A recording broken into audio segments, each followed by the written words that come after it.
Hi, இன்னைக்கு நம்ம இங்கிலீஷில் ஒரு சூப்பர் டாபிக் என்ன சொல்ல போனால் இந்த டாபிக் வந்து நம்ம இங்கிலீஷோட கிங் அப்படின்னே சொல்லலாம். இந்த டாபிக் நம்ம தெரிஞ்சுக்கிட்டாலே அடுத்தடுத்த விஷயங்களை நம்ம கற்றுக்கிறதுங்கிறது ரொம்ப ஈஸியாக இருக்கும். சரியா? அப்படி என்ன சார் டாபிக் நம்ம பார்க்க போகிறோம் அப்படின்னா வேர்ப். என்ன டாபிக் பார்க்க போகிறோம்? வேர்ப். உண்மையிலே இங்கிலீஷ்ல இந்த வேர்ப் அப்படிங்கிற கான்செப்ட் இருக்கு இல்லையா, இவர் ரொம்ப மிகப்பெரிய ஆள் தான். சரியா? ஏன் சார் அப்படி சொல்றீங்க அப்படின்னா, இப்ப நான் உங்க கையில ஒரு 100 வார்த்தைகளை கொடுக்குறேன். இல்ல சார், ஒரு 500 வார்த்தைகளை கொடுக்குறேன். அவ்வளோ வார்த்தை இருக்கு கையில. சரியா? இந்த வார்த்தைகள்ல வேர்ப் அப்படிங்கிற வேர்டை ரெஃபர் பண்ணக்கூடிய வேர்ட் எதுவுமே இல்லை. புரியலையே சார். இப்போ வேர்ப்ல என்ன? செயலை குறிக்கும். என்னது? தூங்குறது, எந்திரிக்கிறது, சாப்பிடுறது, ஓடுறது, பேசுறது, பார்க்கறது, இந்த மாதிரி இருக்கக்கூடிய செயல்களை குறிக்கக்கூடிய வேர்டை தான் நம்ம என்ன சொல்லுவோம்? வேர்ப் அப்படின்னு நம்ம சொல்லுவோம். ஸோ உங்களுக்கு கொடுத்த வேர்ட்ஸ்ல நான் என்ன கொடுத்தேன்? 500 வேர்ட்ஸ் கொடுத்துருக்கோம் உங்க கையில. அதுல வேர்பை ரெஃபர் பண்ணக்கூடிய வேர்டுன்னு ஒண்ணு கூட இல்லை அப்படின்னா அதை நம்ம சென்டென்ஸ் சொல்ல முடியாது.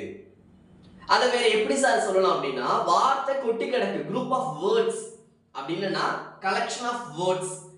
இதோட நேம் என்ன அப்படின்னா ஃப்ரேஸ் அப்படின்னு நம்ம சொல்லுவோம். சரியா? அப்போ ஒரு சென்டென்ஸ் ஃபார்ம் ஆகணும் அப்படின்னாலே கண்டிப்பா வேர்ப் நமக்கு முக்கியம். இன்னும் ஒரு படி மேல போய் சொல்லணும்னா வேர்ப் மட்டுமே தனியா வந்து ஒரு சென்டென்ஸை ஃபார்ம் பண்ண முடியும். புரியுதா? வேர்ப் மட்டுமே தனியா வந்து இம்பரேட்டிவ் சென்டென்ஸ் சொல்லுவோம் அத. சரியா? வேர்ப் மட்டுமே தனியா வந்து ஒரு சென்டென்ஸையே ஃபார்ம் பண்ணும். சோ அதனால தான் நான் ஃபர்ஸ்ட் இன்னைக்கு என்ன எடுக்க போறேன் அப்படின்னா வேர்ப் அப்படிங்கிற ஒரு டாபிக்கை எடுக்க போறேன். இந்த வேர்ப் அப்படிங்கறத நான் முன்னாடியே சொல்லிட்டேன். அப்படின்னா இட் ரெஃபர்ஸ் தி ஆக்ஷன், ஒரு செயலை ரெஃபர் பண்ணக்கூடியது. சரியா?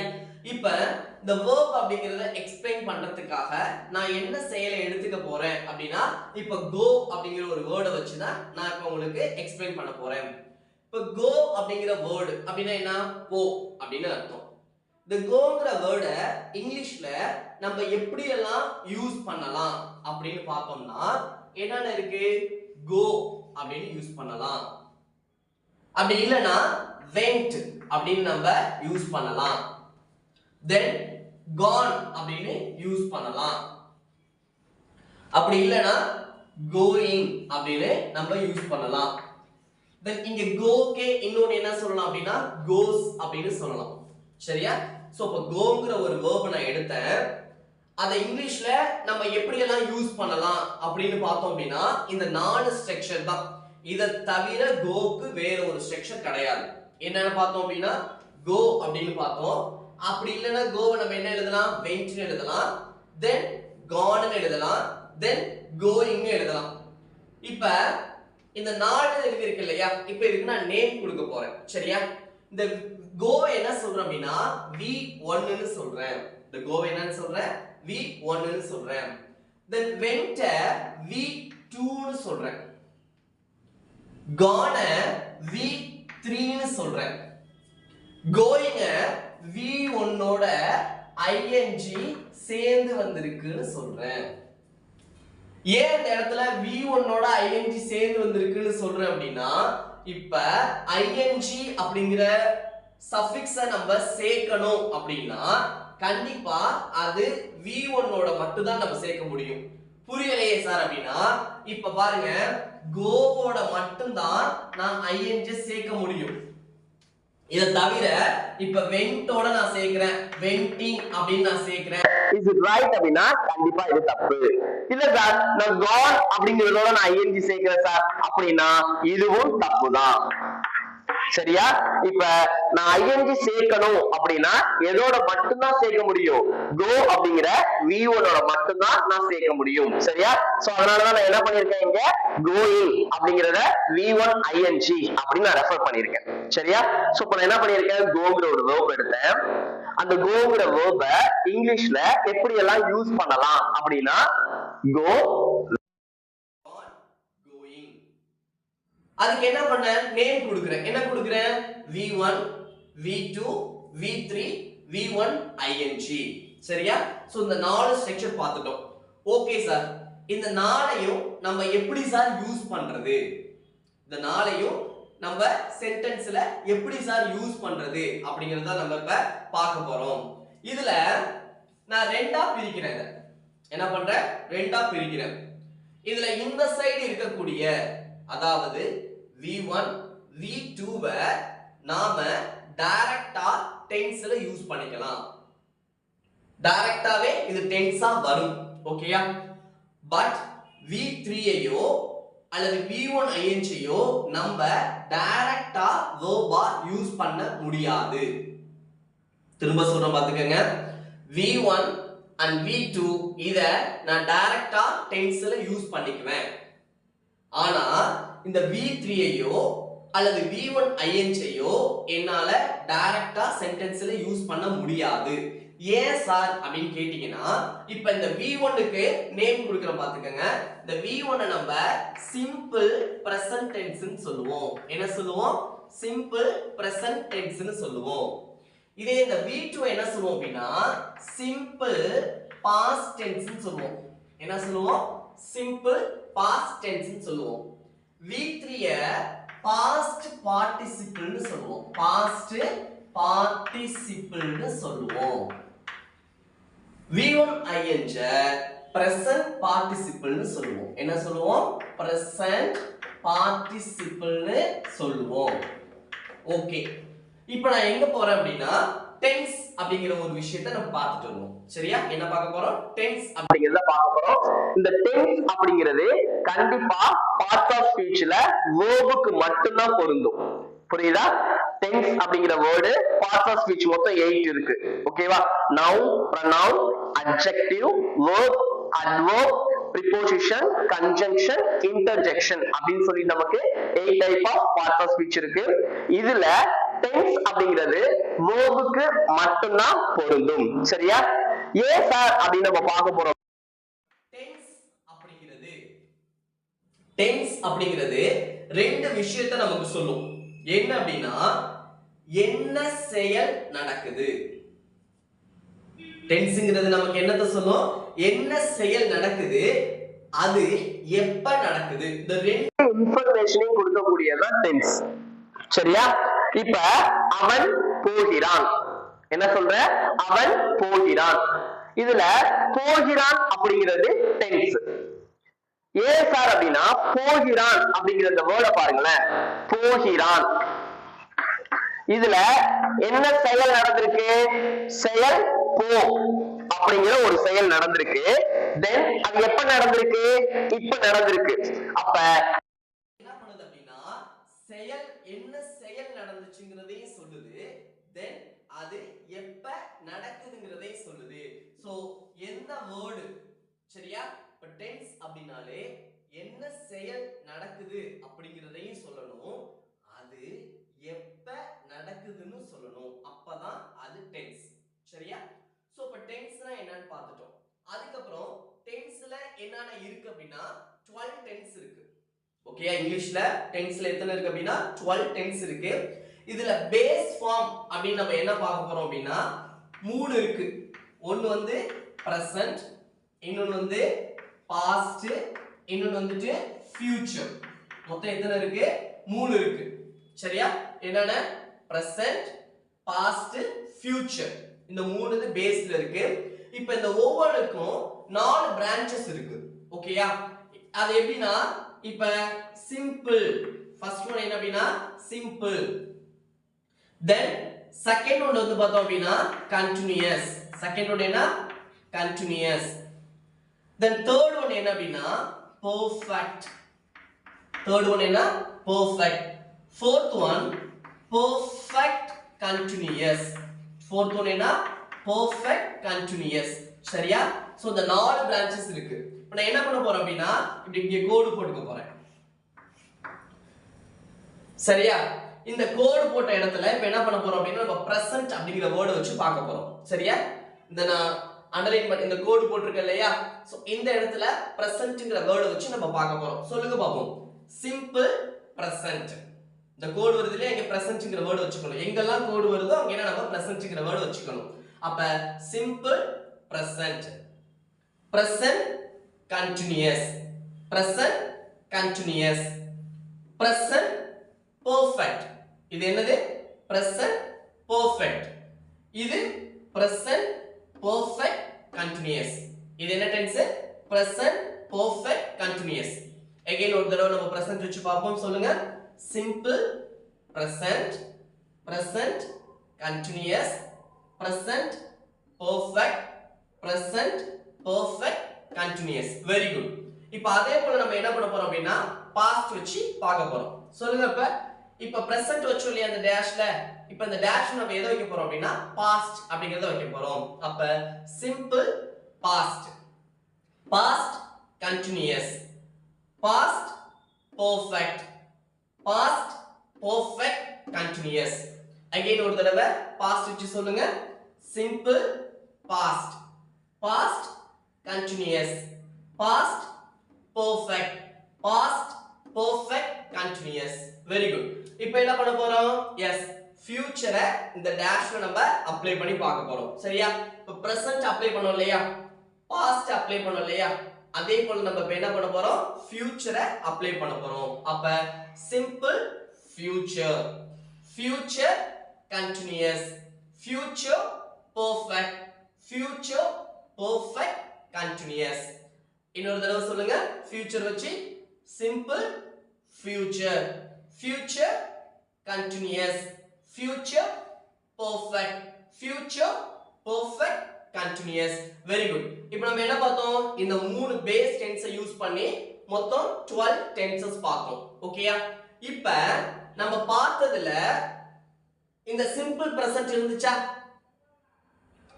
சிம்பிள் பாஸ்ட் இருந்துச்சா, பட் பாஸ்ட் பார்ட்டிசிபிள் நம்ம எதுவும் பார்த்தோமா? இல்ல. சரியா? பாஸ்ட் பார்ட்டிசிபிள்ங்கறத நம்ம இந்த 12 டென்ஸ்ல பார்க்கல. பிரசன்ட் பார்ட்டிசிபிள் பார்த்தோமா?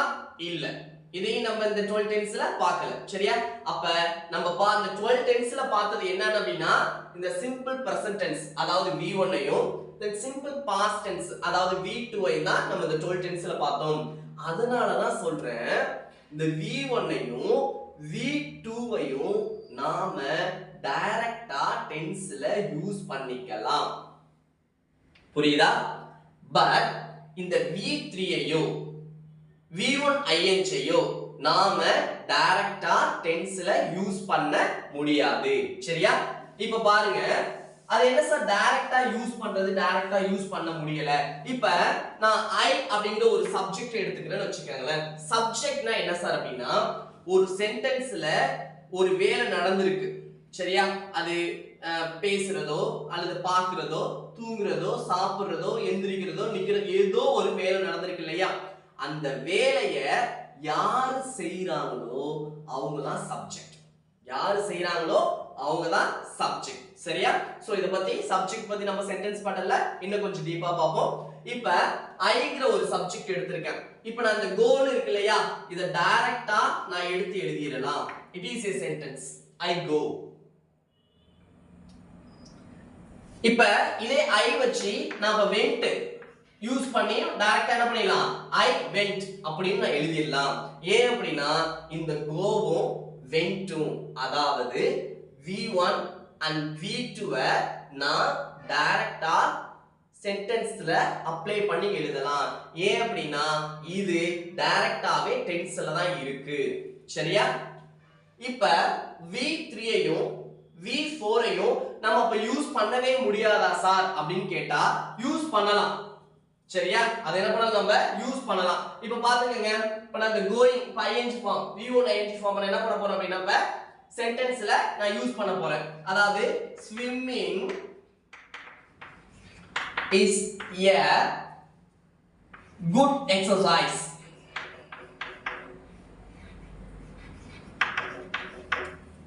Swimming is a good exercise.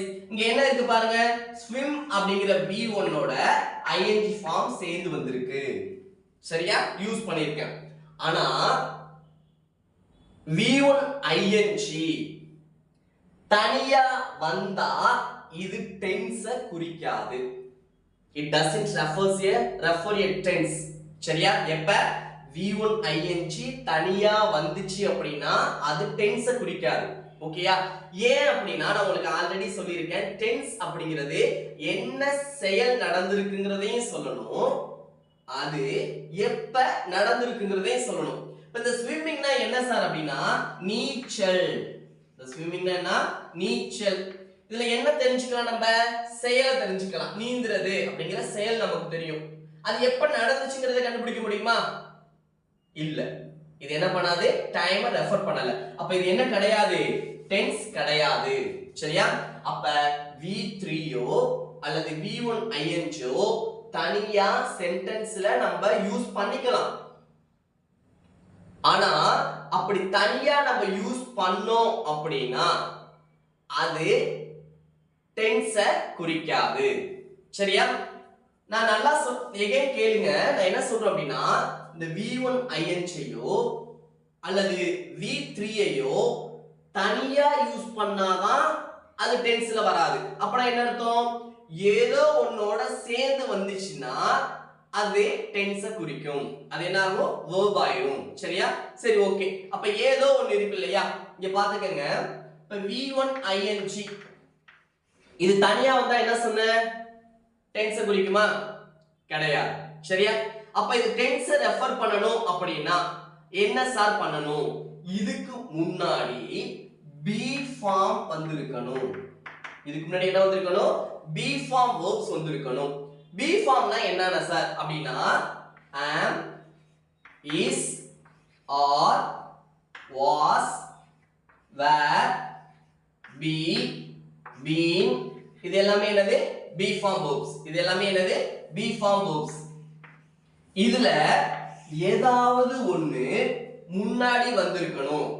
இந்த v1 ing இருக்கு இல்லையா? இதுக்கு முன்னாடி பி ஃபார்ம் verbனு சொல்லக்கூடிய பியோ அல்லது ஆமோ, is, are, was, were, been இதுல ஏதாவது ஒன்னு முன்னாடி வந்திருந்துச்சு அப்படினா இது verb ஆயிடும். புரியுதா? இதே இப்ப v3 வந்துட்டு verb ஆகணும். v3 வந்துட்டு நான் verb யூஸ் பண்ணனும். இப்ப gone வந்துட்டு நான் verb யூஸ் பண்ணனும் அப்படினா சரியா? v3 வச்சே சொல்றேன். v3 நான் verb யூஸ் பண்ணனும் அப்படினா ஏன் அப்படினா v3 அப்படிங்கிறது தனியா வந்தா verb ஆகாதுன்னு நான் சொல்லிட்டேன். சரியா? அது ஏனா past participle. இது verb கிடையாது. அப்ப நான் verb இத எழுதணும், நான் verb இத யூஸ் பண்ணனும் அப்படினா இந்த v3 க்கு முன்னாடி have form னா என்ன அப்படினா have, has, had இதான் have form. சரியா? have formனா என்னன்னா have, has, had. ஓகேயா? சோ have formோ அப்படி இல்லனா be formோ, be formங்கிறது ஆல்ரெடி எழுதி போட்டேன். சரியா? be formனா என்னன்னு சொன்னேன்? be, am, is, are, was, were, been. சரியா? சோ இதான் be form. So have form அப்படி இல்லனா be form இதுல ஏதாவது ஒன்னு இந்த v3 க்கு முன்னாடி வந்துச்சு அப்படினா இந்த v3 verb ஆயிடும். புரியுதா? இப்ப பாருங்க. இப்ப I ன்னு எடுக்கிறேன். இந்த v1 ing டைரக்டா இப்படி எடுக்கிறேன். I going இப்படி எழுதுனா தப்பு. This is not a sentence. ஏன்? நான் v1 ing என்ன பண்ணிருக்கேன்? தனியா யூஸ் பண்ணிருக்கேன். அப்ப இந்த சென்டென்ஸ்ல என்ன இல்ல? verb இல்ல. சார் going அப்படிங்கிறது verb தானே? கிடையாது. verb அப்படினா 12 tenseல வந்திருக்கணும்னு சொன்னேன். இது பேர் என்னது? present participle. இது verb கிடையாது. அப்ப இந்த going நான் verb எழுதணும் அப்படினா இப்ப I யூஸ் பண்ணிருக்கேன். going இதுக்கு முன்னாடி என்ன சொன்னேன்? be form verbல இருந்து ஏதாவது ஒன்னு வரணும் இங்க. சரியா? அப்ப I க்கு என்ன வரும்? am. I am going. Correct. இப்ப he இருக்கு அப்படினா going இது கரெக்ட்டா? தப்பு. அப்ப இங்க என்ன வரணும்? be form verb. he க்கு என்ன எடுக்கும்? is. he is going. இப்படி எழுதுனாதான் going verb கன்சிடர் பண்ணப்படும். சரியா? இதே டைரக்டா சப்ஜெக்ட் பக்கத்துல v1 ing வந்துச்சு அப்படினா இது verb கிடையாது. சரியா? சரி, ஓகே. இப்ப இந்த V3 பார்க்கணும்னு வச்சுக்கோங்க. இப்ப gone, அதே போல I வந்திருக்கு.